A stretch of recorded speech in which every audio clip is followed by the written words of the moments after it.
Horse trading के खिलाफ सदारती reference supreme court में दायर। अटॉर्नी जनरल खालिद जावेद भी अदालत उज़्मा पहुंच गए।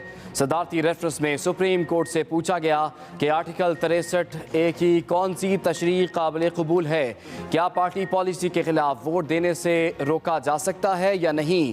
पार्टी पॉलिसी के खिलाफ वोट शुमार होगा या नहीं? और क्या ऐसा करने वाला ताहयात नाअहल होगा? आर्टिकल 63A में नाअहली की मुद्दत का तयन नहीं किया गया। IG इस्लामाबाद ने सिंध हाउस पर होने वाले हमले की रिपोर्ट जमा करा दी। वकला की दरखास्त पर समाअत भी आज। अपोजिशन और हुकूमत के अहम रहनुमाओं की आमद मतवक्के। कौमी असम्बली इजलास में ताख़ीर पर पीपल्स पार्टी ने सुप्रीम कोर्ट से रुजू का फैसला कर लिया। ज़राए बताते हैं पीपल्स पार्टी आज सुप्रीम कोर्ट में स्पीकर कौमी असम्बली के खिलाफ दरख्वास्त जमा कराएगी। इजलास 21 की बजाय 25 मार्च को बुलाकर आइन और कानून की खिलाफ वर्जी की। स्पीकर कौमी असम्बली मुकम्मल तौर पर जानिबदारी का मुजाहरा कर रहे हैं।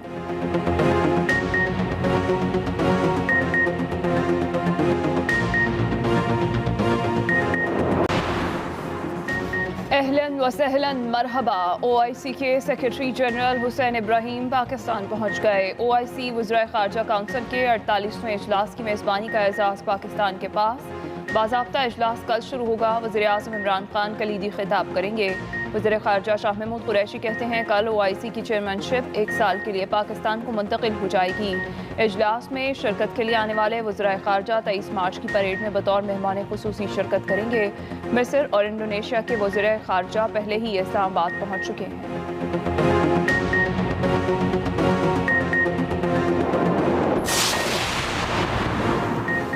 तरीन ग्रुप के वज़रा नोमान लंगड़ियाल और अजमल चीमा का आज पंजाब काबीना के इजलास के बाइकआउट का फैसला।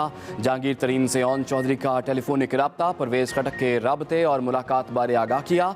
बताया परवेज़ खटक से मुलाकात में पंजाब में तब्दीली के मुस्बत इशारे मिले हैं। ओन चौधरी ने पंजाब की अहम शख्सियात और तरीन ग्रुप के रहनुमाओं के दरमियान होने वाली मुलाकात पर भी ब्रीफ किया।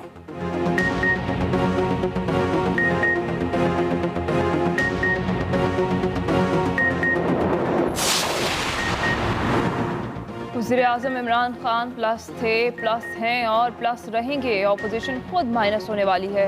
वज़ीर आला उस्मान बुज़दार सियासी फ्रंट पर इन एक्शन। 10 रोज़ में सूबाई वज़रा समेत 200 से ज़ायद अरकान कौमी सूबाई असम्बली की मुलाकातें। तरीन ग्रुप, अलीम ग्रुप और हम ख्याल ग्रुप के पार्लियामेंटेरियंस ने वज़ीर आला पंजाब से अलहदा मुलाकातें भी की। वज़ीर आला पंजाब ने आज सूबाई काबीना का इजलास भी तलब कर लिया।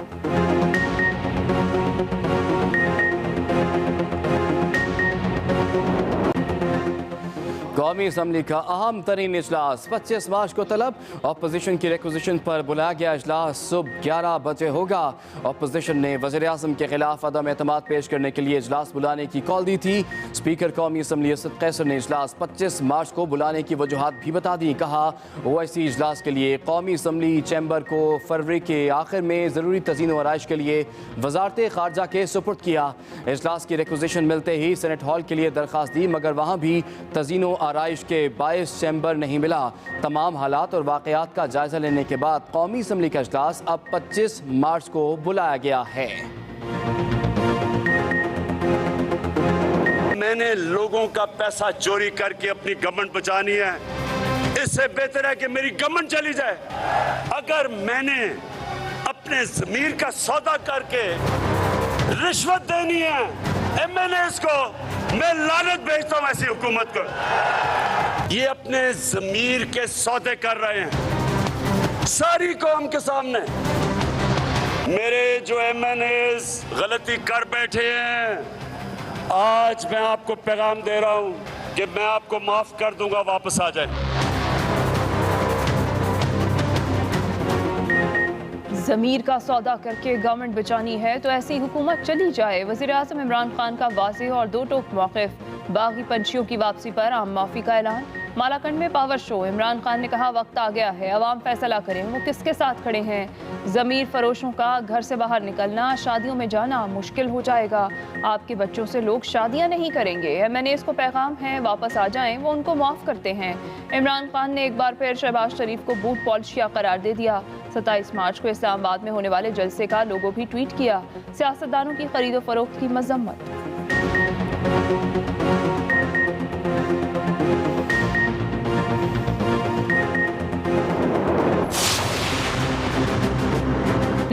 स्पीकर का आईन तोड़ना, इलेक्शन से भागना, इस इलेक्शन से भागने के लिए आईन तोड़ने तक आप तैयार हो, ये हारा हुआ है शख्स। अगर हिम्मत है पार्लियामान में हमारा मुकाबला करो।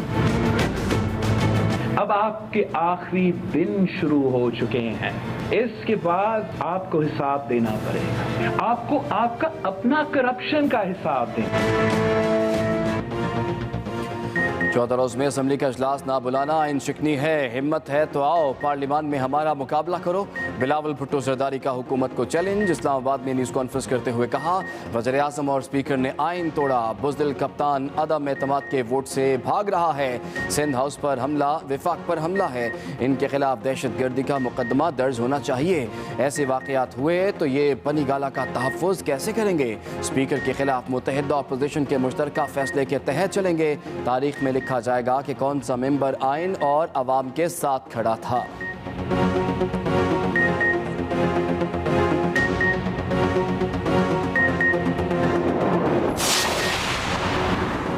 सरदार अख्तर मेंगल का मुत्तहिदा अपोजिशन के रहनुमाओं के एजाज़ में शाया। हुकूमती इत्तेहादी MQM के उसामा कादरी और हुकूमत के आज़ाद रुकन असलम भूटानी की भी शिरकत। शहबाज शरीफ, मौलाना फजल रहमान समेत दीगर रहनुमा भी शरीक हुए। अदम एतमाद और हिकमत अमली पर मुशावरत।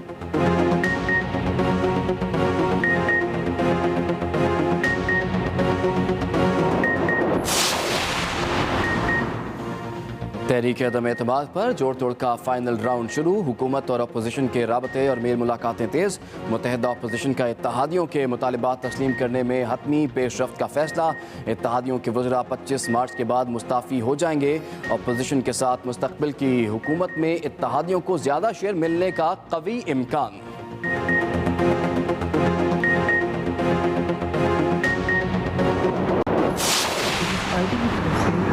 दो दफ़ा ऑफर आई है, एक पंजाब से और एक सिंध से, और पीपल्स पार्टी के ही लोग थे जिन्होंने मुझे कहवाया किसी के थ्रू, और ये ऑफ़र काफ़ी बड़ी ऑफ़र है जो कि मेरे ख्याल में इसको रजिस्ट करना अच्छा खासा मुश्किल काम है।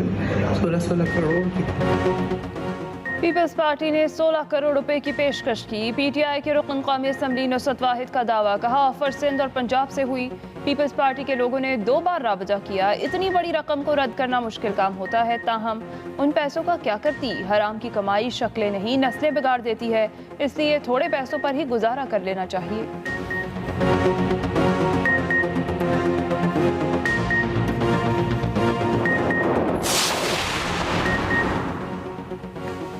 काम ना होने पर कोई नाराज़गी का इजहार करे तो इल्ज़ामात लगा दिए जाते हैं। बहावलपुर से PTI के नाराज़ रुकने असम्बली गफ़ार वट्टू का शिकवा, कहा 3 साल में अपने हल्के में एक काम भी ना करवा सका।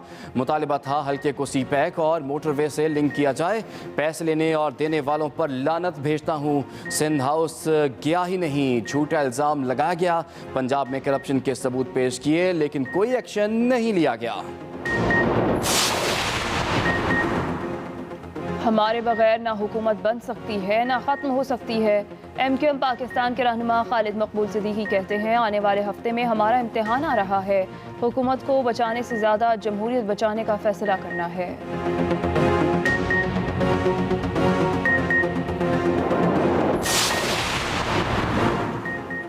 रेकोडिक मंसूबे पर बड़ी खुशखबरी, पाकिस्तान पर आयद $11 अरब का जुर्माना खत्म। वज़ीर आज़म इमरान खान ने कहा कि 10 साल की कानूनी लड़ाई और मुज़ाकरात के बाद कामयाब मुआहदे पर बलोचिस्तान के अवाम को मुबारकबाद पेश करते हैं। तकरीबन $11 अरब का जुर्माना खत्म हुआ।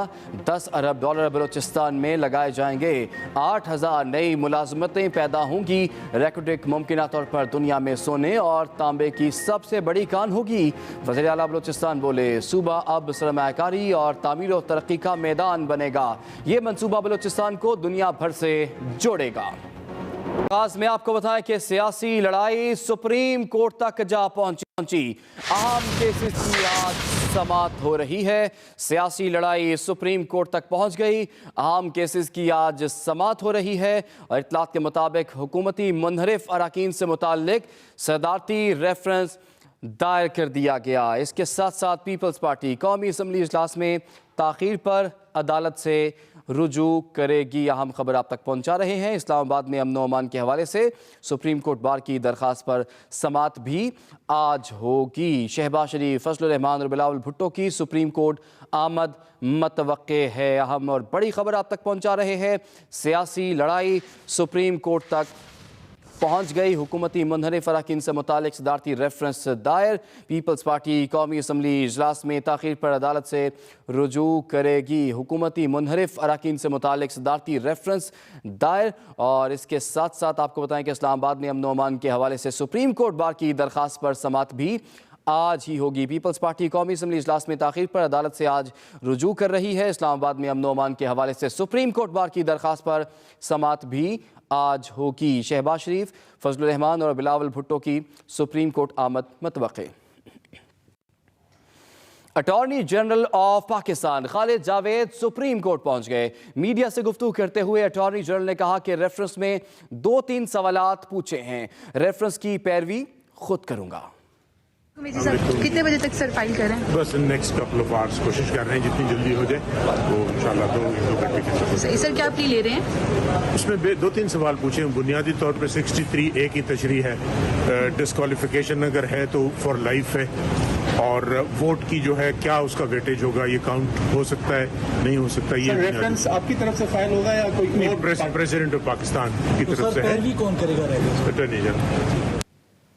पीटीआई के मुनहरिफ अरकान ने अपनी जमात नहीं मुल्क की पीठ में खंजर घोंपा। वज़ीर इत्तलात फवाद चौधरी का ट्वीट कहते हैं, इन्हें सज़ा देनी इसी तरह अहम है जैसे मुल्क के गद्दारों को दी जाती है। फवाद चौधरी की जानिब से अपने ट्वीट में कहा गया कि इन्हें सज़ा देना उसी तरह ज़रूरी है जिससे मुल्क के गद्दारों को सज़ा दी जाती है। रेफरेंस सुप्रीम कोर्ट को मुल्क में जारी हॉर्स ट्रेडिंग, मौका परस्ती और करप्शन ड्रामे ख़त्म करने का मौका दे रहा है। फवाद चौधरी की जानिब से ये ट्वीट किया गया। पीटीआई के मुनहरिफ अरकान ने अपनी जमात ने ही मुल्क की पीठ में खंजर घोंपा है। वज़ीर इत्तलात फवाद चौधरी ने अपने ट्वीट में कहा कि इन्हें सज़ा देना उसी तरह अहम है जैसे मुल्क के गद्दारों को दी जाती है। रेफरेंस सुप्रीम कोर्ट को मुल्क में जारी हॉर्स ट्रेडिंग, मौका परस्ती और करप्शन ड्रामे ख़त्म करने का मौका दे रहा है। फवाद चौधरी की जानिब से अपने ट्वीट में ये कहा गया है।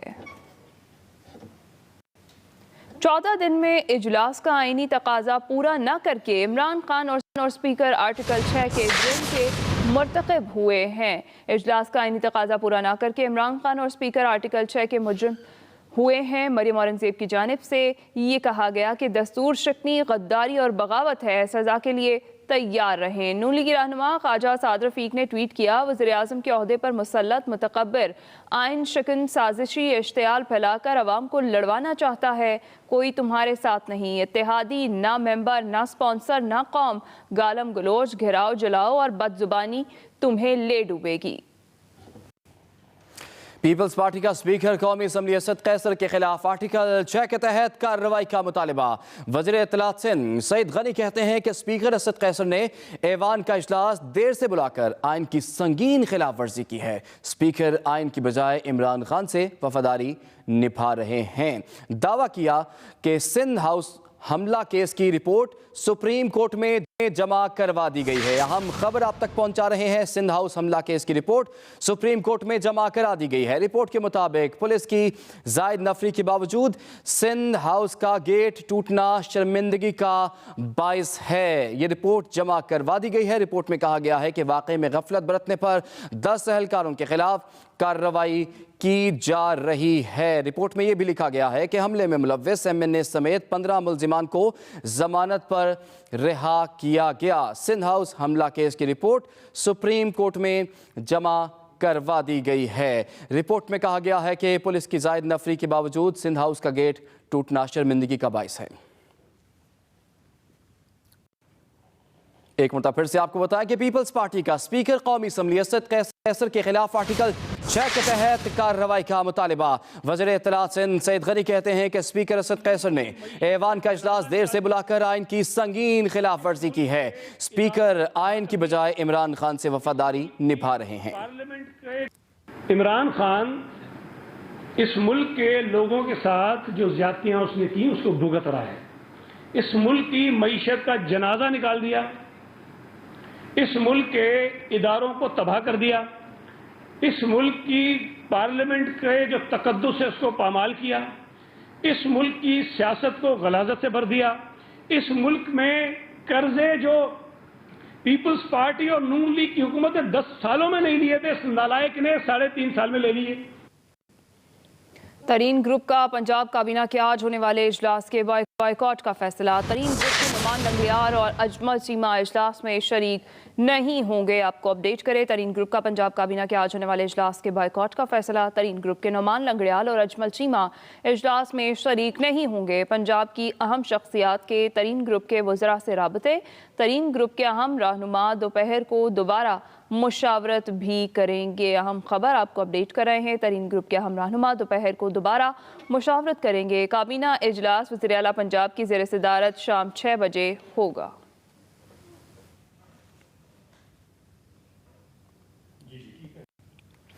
एवनफील्ड रेफरेंस में मरियम नवाज और कैप्टन रिटायर्ड सफदर की अपीलों पर समाअत आज होगी। इस्लामाबाद हाईकोर्ट का दो बेंच अपीलों पर समाअत करेगा। अहम खबर आप तक पहुंचा रहे हैं। आपको आगाह करें कि एवनफील्ड रेफरेंस में मरियम नवाज और कैप्टन रिटायर्ड सफदर की अपीलों पर समाअत आज होगी। इस्लामाबाद हाईकोर्ट का 2 रुकनी बेंच इन अपीलों पर समाअत करेगा। एवनफील्ड रेफरेंस है, मरियम नवाज और कैप्टन रिटायर्ड सफदर की अपीलों पर समाअत आज होगी। इस्लामाबाद हाईकोर्ट का 2 रुकनी बेंच अपीलों पर समाअत करेगा। अहम खबर आप तक पहुंचा रहे हैं। एवनफील्ड रेफरेंस में मरियम नवाज और कैप्टन रिटायर्ड सफदर की अपीलों पर समाअत आज होगी।